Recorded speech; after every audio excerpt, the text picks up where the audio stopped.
Thank you for visiting ChristopherMedia.net. If you look around, you'll see the world can be pretty smart. Okay, very smart. At Capella University, we think education should be smart too. That's why we're reshaping online learning with our FlexPath format. You can set your own deadlines, take classes at your own pace, even leverage your previous experience to move faster. So when it comes to earning your bachelor's degree, you know what kind of choice to make. A smart one. Visit capella.edu to learn more. Capella University. Don't just learn smarter. Reinvent yourself at UCLA Extension. Explore continuing education programs to enhance and expand your skill set. Gain real-world skills taught by industry experts that you can apply immediately. Learn from anywhere and choose from a wide variety of online courses in entertainment, digital technology, business, engineering, and more. Winter quarter begins January 4th. Learn more at uclaextension.edu. Hey, what's going on? Hey, what are you guys up to? Oh, little weed, you know. It's the Weedsman Podcast Nugget. Zippity what? Ready to drop the bass? Let's drop the bass. Whoop-de-doo. What does it all mean? All the random stuff that didn't fit in Friday's show you'll find here. Oh, okay. Hey, man. You got a joint? Got a little bit of reef smell on your boy? What that mean? Please, just give me my weed, all right?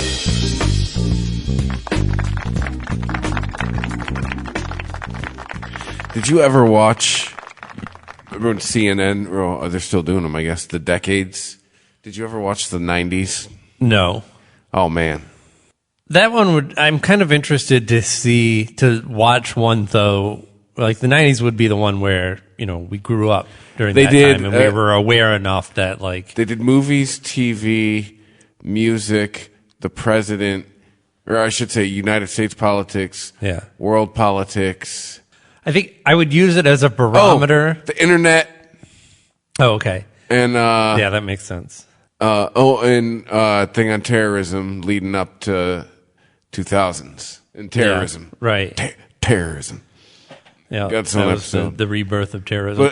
But the 90s, if I watched that, it would kind of be a barometer for how tuned out was I in the 90s. Like, oh shit, this happened in the 90s? That kind of reaction? Just, maybe that, or just more so like, I remember hearing kind of about that, but I have forgotten about it. Just all these things that were considered important. How many of these things actually got through your filter of raves and drugs and girls and everything, that we were experiencing in our teens and 20s? The 90s for me was 11 to 20.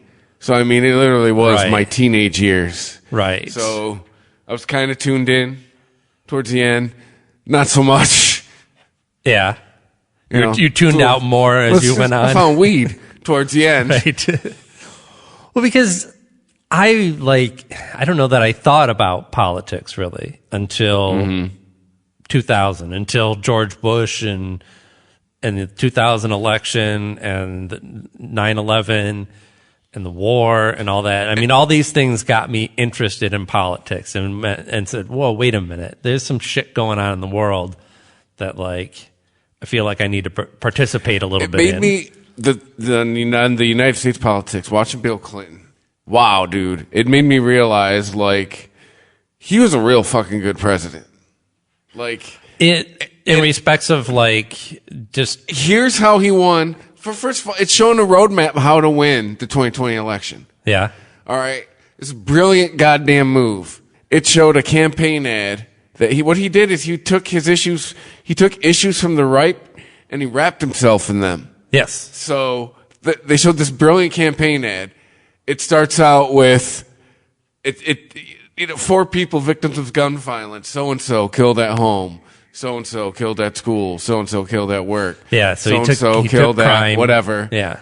And he goes, and then Billy shows up and we got to get these guns off the streets. Yes. And the way we're going to do it, 100,000 more police officers on the street. Yeah. So he gets the wet's pussy, he gets the left's pussy wet, and he gets the right's dick hard. Yeah. Right at the end. More police! I was like, oh my God, that's brilliant. That is. So it's all right, left, look at this. Talk about border security in 2020. Right. Address the issues of the left and using the solutions of the right. Yes. It's like, that's how we did it. Right, yeah. Like, why are we not looking to, like... I guess that would probably be one of the more interesting parts of it for me, too, because I remember Bill Clinton, but, being a teen in early 20s at the time, I just got his personality, right? I knew the stories and all that, but I saw the person. I didn't really follow politics enough to know or even really have any comparison of like how this may differ from prior, presidential races or terms even. When, they were talking the same shit about him at the beginning as president, like Trump. There's no news clip about somebody not knowing how the levers of government work. And he was talking about the way he worked was like, just get me in a room alone with him. I'm like, that sounds fucking familiar. Really? Problem is, he doesn't suck as a person. Right. Kind of. Right. Well. Oh, yeah. I think that's debatable. Maybe yes. Hillary may not have as a person may not have the greatest story to paint of him. Right. Some others too. Certainly. Yeah. His Foster's parents. Oh.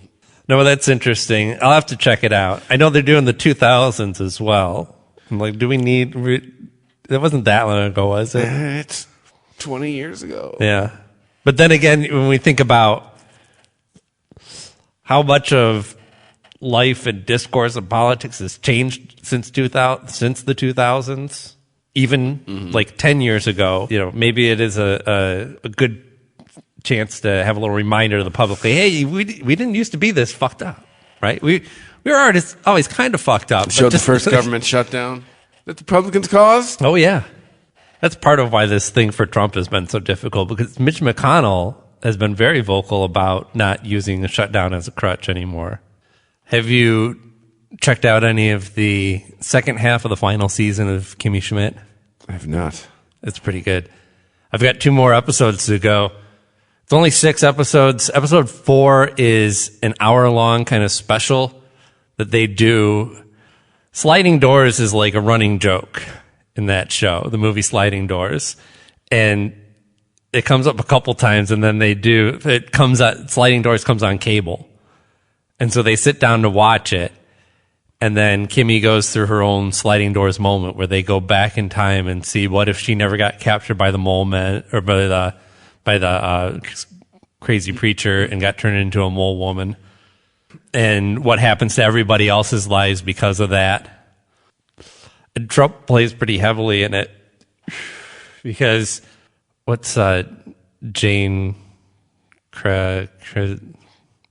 what's her last name? Krakowski. Yeah. Her character was on her way to a job interview for some high-end flight attendant job and comes across Titus, who pukes up deviled eggs all over. Long story.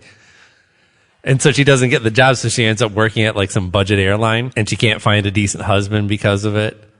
And so she never becomes rich. And there's one part where she's on the plane, Trump's on the plane, and someone's trying to like, hey, this is like the best you're going to get on a flight like this. You might as well go for Trump. At least he's got money. And they shoot over to Trump, and my son was watching this with me. He was kind of watching it, but he was like perked up at the Trump parts because he thought they were funny. But this part killed him. Trump's got 2 double cheeseburgers, and he gives him a shuffle. Nice. Like, folds them all into one super tall like Dagwood sandwich. That's great. So you watched the 90s, Doc. I did. What else? Anything interesting that you watched? I mean, pretty soon Billions is coming back. Yes. So I know what you're going to be watching then. And I got to check out Black Friday on Showtime. Have you seen the promos for that? What's that? Some show about like a 80s, basically the recession in the 80s and the start of it. And was it Black Monday? What did I say? Black Friday. Yeah. Sorry, it's Black Monday. And it's fucking, I mean, Don Cheadle's always great. I remember that day watching the news. Right, what year was that? 89, 88. Yeah, okay. 87. It was late 80s. So you were young. Like, what do you remember? 'Cause I I don't remember really remember that. Tom Brokaw talk about that shit. Like, Yeah. I was waiting to eat dinner. Well, probably your dad was talking about it, right? Your dad. No? No, he wasn't worried. No, I just remember seeing on the news with Tom Brokaw going, "Oh shit, everybody, not a good day." But something like that has also helped to establish a pattern. Usually, after something like that, 5-10 years later, the market has like doubled in its volume. Yeah, I mean it's a correction usually. Yeah. Well, it's like there's a correction usually. Yeah, it's almost like it's adjusting to the new realities in the economy. Yes. I guess that is the question, whether like the stock market as a model is more reflective of systems or more reflective of human nature, because it's really all of its input is driven by human nature, factors. Right? So you go through a dip and then you find places. Right. So the guys who manage to make it through a financial recession like that find whatever the next thing is, whether it's technology or real estate. Like if you're about to retire, that sucks. Right. But if you got, if you got another 10 years to go to retirement, you're going to be all right. Well, yeah, unless you kill yourself or just go, I guess this life isn't for me. Yeah, you'll find the next thing somewhere. But that next thing, everyone is like so hungry for that next thing that everyone's on it. And then you get the bubble and the burst and the repeat of and that's the question that's like nobody Trump, can better really hope answer. he ain't around when that shit happens. That's why there's I think economists, you'll find a diversity of opinion more so than any other field, and it's because we can't agree on basic. It's like science. Makes me angry. It's like my face. It's like science before we finally settled on evolution. Right? There's a lot of we can't even agree on how we even got here. Once we found Lucy, we had to go, all right, well... This is starting to add up, yeah. Yeah. But with the economics, we can't agree on whether the roller coaster ride... Because that's the goal, right? Is to take those ups and downs and just even them out. Yes. And then scale them to population so you get like steady increase. Oh, boy. So, yeah... But how could you can't ever even that out unless you change human behavior. Or are able to control economic behavior, which... Well, you'd have to, who has even economies until they just completely collapse is like communist governments. That's something like if the government controls all the flow and how the businesses operate and even sets prices and rations, then yeah. You can even that out real nicely. Oh my goodness! Oh yeah. There we go. Finally, took me 20 minutes to get going over here.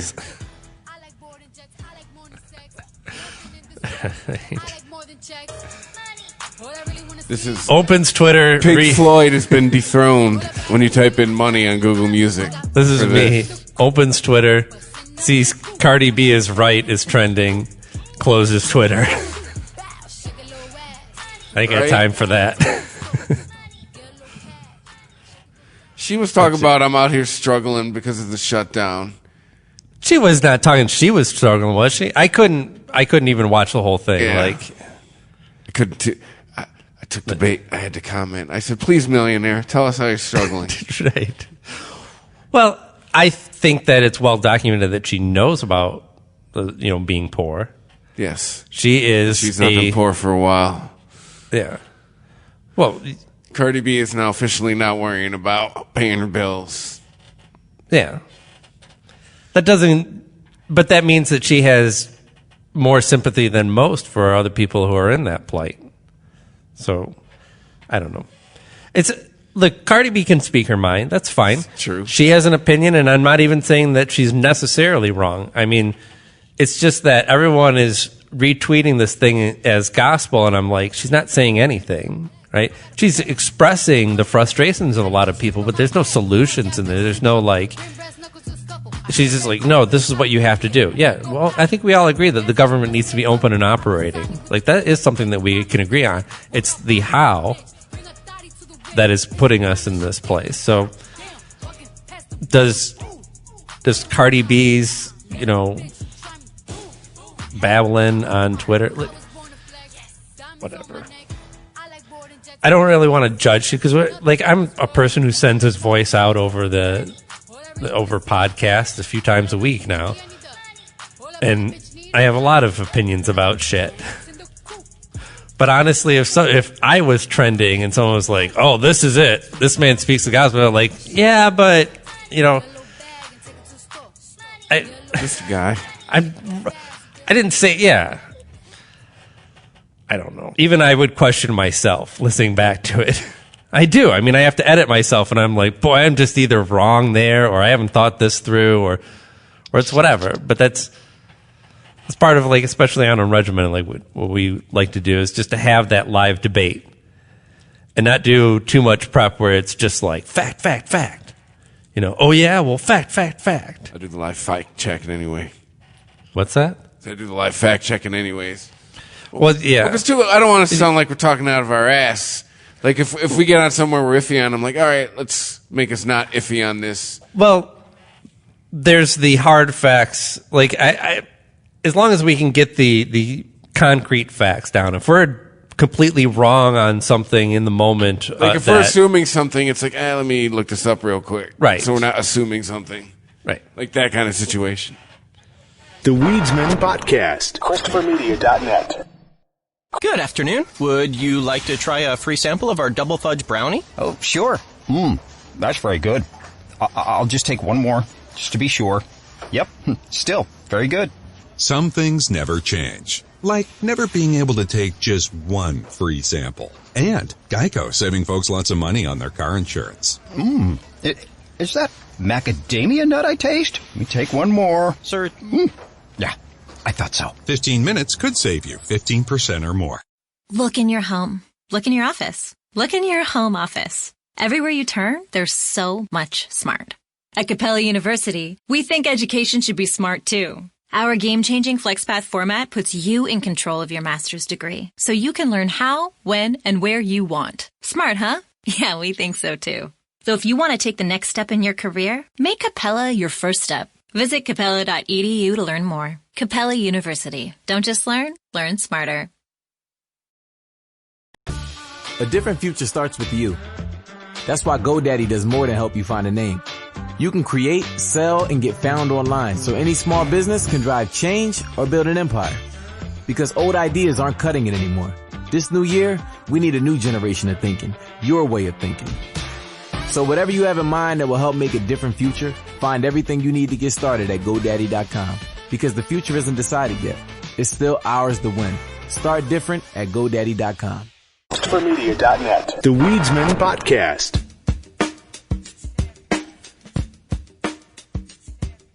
So what else entertained me and distracted me this last week? Watched quite a few movies. Well, half watched. These are all movies that are meant to be half watched at home. Started them before bed. No, I didn't fall asleep. I was just distracted. I was doing other things. But I was watching them with my kids, so they were more interested in it than I was. Although I kept pestering them to watch the new Bumblebee movie because I thought it was going to be brilliant, and I thought it was going to be like Logan for Transformers. And it was a little more like E.T. as a car. What? And that's not bad, but it didn't really do anything original or interesting or overly dramatic. It was like... You're not impressed. Right, so the girl's dad is dead, and her mom remarries, her mom is, what's her name? Pamela Adlon. Right on. I'm like, that's Bobby. And my kid's like, oh, yeah. I can kind of hear it. I'm like, oh, that's Bobby. Bobby? Yeah, isn't she the one who does Bobby? From Bobby's World? Oh, no. Bobby Hill? Fuck yeah. Yeah. Yeah, absolutely. That is Bobby Hill. So then all you see is Bobby Hill. Right. All you hear is Bobby Hill every time whenever she gets talks. every time she gets mad at the kid, I'm like, Yeah. Damn it, Bobby. So the dad dies, and and she's kind of lost, and she really takes to this car that turns out to be a Transformer. It's the same story that we saw in the first Transformers movie with what? What's his name? LePew? LaBouffe. And toe thumbs. Right. It's just that they scaled it down to a more reasonable level, having just the one main character. That way they definitely focused more on their relationship. There's a decent amount of other Transformers on there, but the majority of what you saw in the trailer of Soundwave popping out Ravage and shit, that was it. It was cool, but you saw a battle on Cybertron. You saw a little bit of Optimus. You saw, a lot of Transformers that you knew very briefly, but you saw them all rendered to very close to their original toy. It didn't look like the Terminator versions that were in the Michael Bay movies. Well, I should say the Michael Bay directed movie. This is still produced by Michael Bay. When you got a goose like that,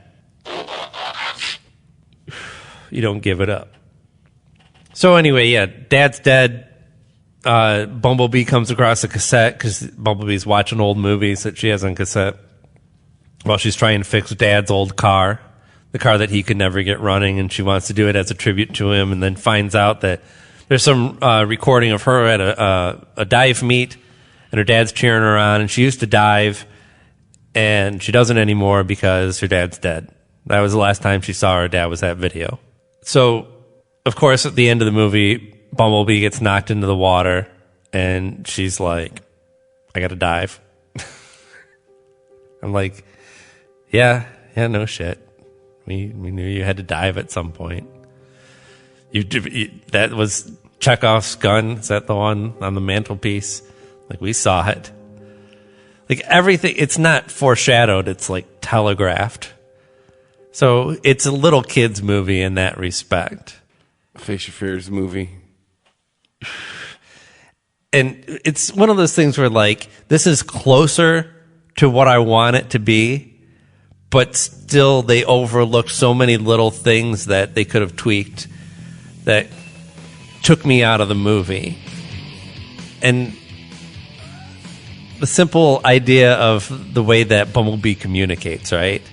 They actually handled it better in the Transformers movie because he had, in the original ones, because he had access to the internet, right? So he soaked up all this shit and just spat it back out, right? He didn't have a voice box of his own, but he had files, samples from other places, clips that he found on the internet, and he spoke like that. In this, she gives him a new stereo.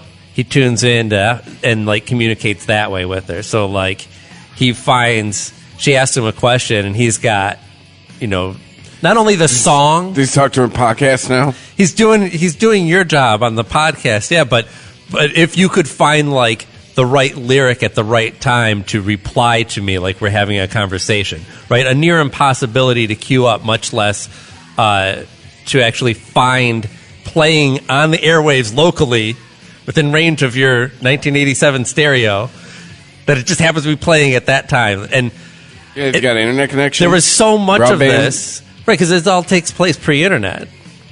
So there was so much of that, and I bit my cheek the whole time to not say anything because my kids were enjoying, and that's fine. Shit, kids. But eventually my son was like, how is he finding all these songs like that? And I was like, I know, right? Yeah. If you just gave us, like, just give him a little bit of storage capacity, right? He has to have that. He has some sort of memory. Hey, okay, so he downloads a bunch of music, but he's scanning the dials, right? He's scanning the dials, which is another thing. This is not a Transformer stereo. This is from another car, a 1987 vehicle that she installed, and the knobs are not automated on this thing.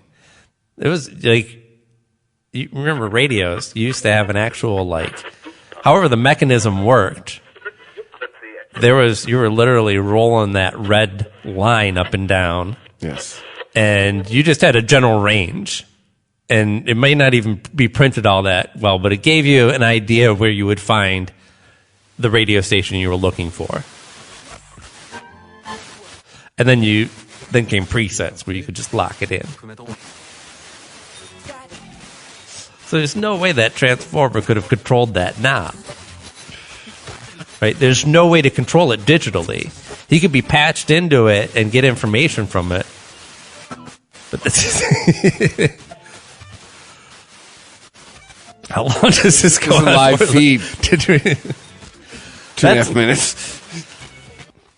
This is kind of cool. That's probably a lot of work to put together that right amount of white noise and just a little bit of what sounds like speech or music. It could have just been somebody just keeping a steady tempo. And they could have just done that live, and if they didn't get a whole word or a note, then they wouldn't have to worry about copyright. Keep a steady tempo. Yeah, because it does seem to just fluctuate between the two channels. Still going on. It's that long. See?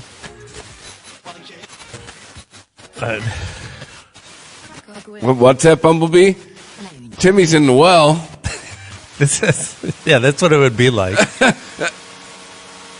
Oh, no. He'd be like, no, wait, what's happening, Bumblebee? Wait, I got it. Like 2 hours later, finally, it's like, oh, wait, don't stop believing. Finally, somebody played it.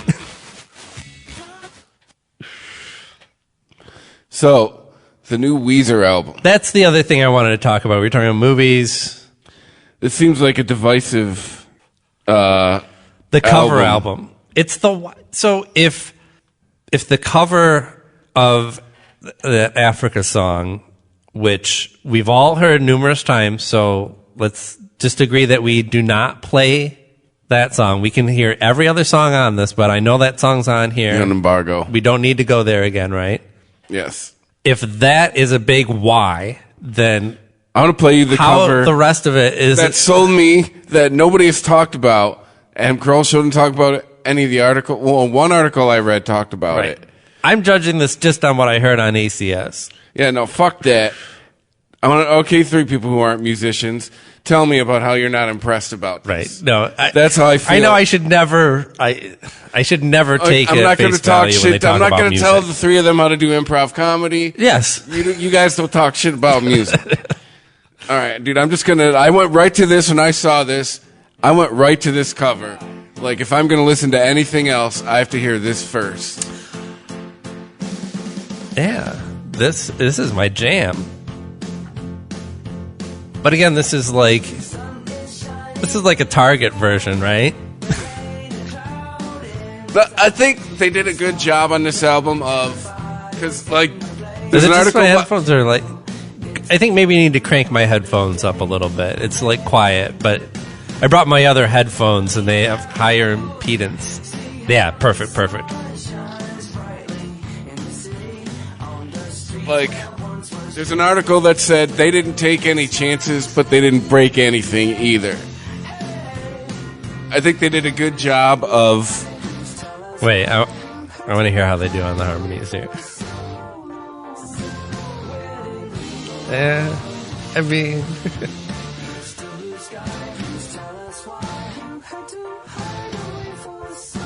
And you know what?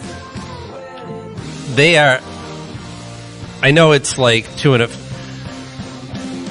I don't know what kind of effects Jeff Lynne used on vocals at all, but certainly there were some of the actual like vocoder type effects. Yes. But outside of that, his harmonies are so crisp, and this is before you could align them perfectly, so I have to believe that a majority of that is either getting that perfect take or being able to phase shift channels so gently that you can keep everything perfectly aligned that it sounds robotic. This is and they're doing all this with the availability of auto-tune, right? Yeah. I mean, just go there, do the whole thing. Like, they should have...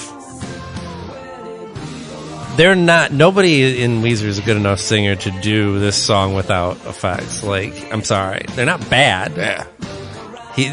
What's his name? Rivers Cuomo. He's not he knows his range, he knows how to use it, he's a very effective singer. Yes. I'm not criticizing him, but you compare him to what's going on your average ELO record, he can't do that without effects. And so he should have just effected it up. Well, he should have been more obvious with it and kind of modernized it a little bit. You know, this sounds... There's nothing... The things that make it modern sounding are almost imperceptible. It's just like the recordings that we're used to now. Yeah. You know, it's a little bit up in quality, but that's not to diss what ELO was. This song is like... The one beef I did have with this song is like, we can't afford a real piano. Well, see, that's what we put out 11 albums, we can't use a real piano. I like the digital, you know, I think that's part of what I want to see more of. But you can tell a digital piano and a real piano. Totally. I think they should have Flaming Lipped it up a little bit is what I'm getting at. Like, Flaming Lips do a lot of covers lately, but they do them Flaming Lip style. Yeah. And they're not drastically reimagining the songs like the construction or the melody or anything like that. They're just adding elements that they've kind of, you know, cultivated for themselves as a band. And maybe Weezer just has never cultivated that solid sound. Mm-hmm. They're just kind of been a pop rock band that's got by on charm and catchy songs. And, you know, what is a guitar tone of a Weezer song? You know, we think about a Blue Album as the tone, but they've done so many different things that it's fatter now because there's amp modeling, right? So I thought they did a good job of picking covers. They did a good job. As I shit on that whole song all the way through without barely taking a breath and hogging the joint the whole time, I will admit that they did a good job. I think they did a good job on picking songs that fit the timbre of his voice. Yeah. Like this. I was impressed by this right here. But see, like, you might think it's Annie Lennox. That's kind of creepy. These, I think the thing everyone forgets about Weezer is you got to remember the tongue is firmly in cheek. That's right. All these obvious lyrics that people really identify with from Weezer albums that are really just He's like, I need lyrics. Yeah. Like, that's the one thing that kind of bummed me out as I got older and making music and just, you know, learning that a lot of these lyrics that I thought were so deep are motherfuckers like, dude, the session was in 20 minutes and I needed shit to say. And they're just kind of fucking with you. It's all a play on, you know, there's so much about what we heard as teen angst, genuine teen angst that we listen to now, and it's like watching old episodes of Batman. When you were a kid and you saw that, you were like, this is awesome, Batman's on TV, and you watch it as an adult and you go, this is hokey as shit, but it's enjoyable on a whole different level. Looney Tunes, cartoons, pop rock music has that same effect. It means something to you at the time, and then you see that as an adult when what you were really seeing was adults making their version of teen angst that they were showing you. Yes. You know, and sure, I don't know. It's like looking for, that's why I love the Pixies so much. Like, maybe there is meaning to Frank Black, to the Pixies lyrics, but who cares what the fuck it is? The words go great together. They fit. They're perfect. I think it takes musical chops to do what they did on this album because they tried their best to reproduce it, but also put a tiny bit of Weezer stink on it. All right. Yeah, let me hear some Weezer stink because I'm only hearing a dash of it so far. If you're telling me it's Billie Jean, then I think this is the biggest I think why. This is a good job of how well this album's produced because they still even tried to do the little all the little vocal ad libs that Quincy Jones had. Sure. But you've got to give me a reason not to just want to hear the original. And, you know, finding the right preset is not going to do it. You nailed those keys.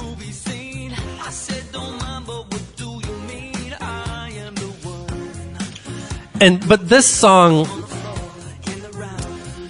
here's what bugs me about this. Yes. This is a really, really good song in the way that you can interpret this song many different ways and keep the core element still there. The rhythm, the kind of staccato rhythm of it, the definitely 80s vibe of it, but it's so easy to take a song like this and just have like a 3-piece rock band or a 4-piece rock band do it, or do an interpretation on an acoustic guitar. I mean, this just gives me shivers of Alien Ant Farm, honestly. Oh man. Like what they do add to it is unnecessary.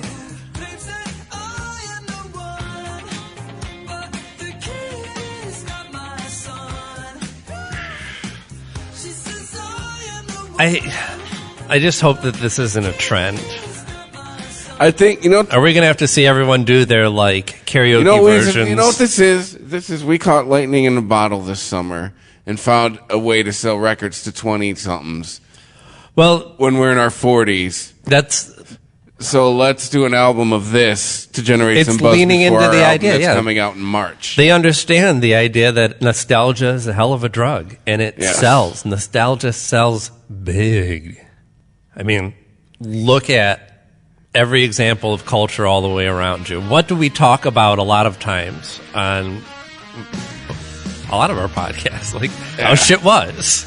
Right. Remember this shit? I mean, especially when we get high. It's like, and this remember the is 80s? It was kind of weird, right? People had those tight t-shirts with the rings on the sleeves. Like, what was up with that? Everyone was dressed like a football player. Right.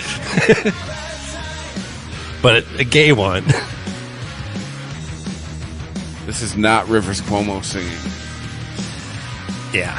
Why? Why? This has got to be the weakest. This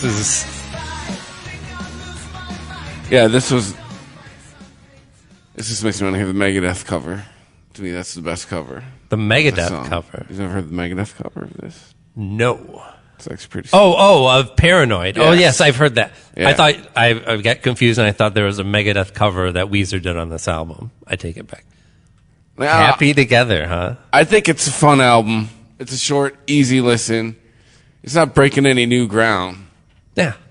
It's probably going to sell really, really well for them, and may even help out the sales of their other albums. Well, they got an album coming out on March 1st, so this certainly doesn't hurt that. Some heat before that. Yeah, that's kind of a brilliant plan to do it as a precursor to a full, a full album of originals is respectable. I'll give them that. And it didn't, they waited until after Christmas. Yeah.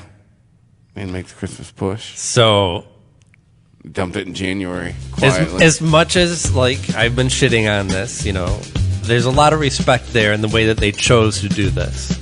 So hats off, Weezer, I guess. But I don't know that I'll ever be listening to any of these songs on a regular basis.